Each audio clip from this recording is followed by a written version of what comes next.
Ipinahayag naman ni Interior Secretary John Vic Remulla na iisyuhan si Senador Ronald Bato de la Rosa ng sabpina dahil sa kanyang pagkakadawit at kaalaman sa extrajudicial killings nung ipinatupad ang war on drugs ng Duterte administration.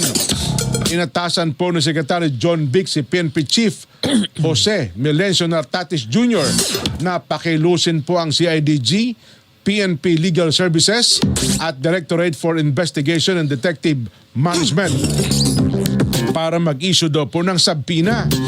Nilinaw pa po na ang sabpina ay hindi isang arrest warrant kundi isang kautusan na nag-aata sa kanya na personal na humarap sa CIDG kaugnay ng mga investigasyon sa umano'y kaso ng EJ case sa kanyang termino bilang hepe ng PNP at ng Davao City Police noon. Dagdag pa po ni Remulla, nasa Pilipinas pa rin si Senador Bato, partikular na po sa Davao Region. Kaugnay nito'y naka-alerto na po ang Davao at Region 11 Police sa posibleng pagpapalabas daw po ng sabpina.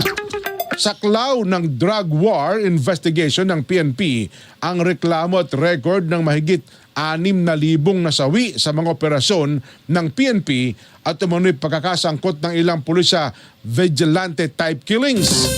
Magsisilbi namang batayan ng investigasyon ang report ng Quad Committee ng House of Representatives. Ito na tayo sa kompleto, 100%.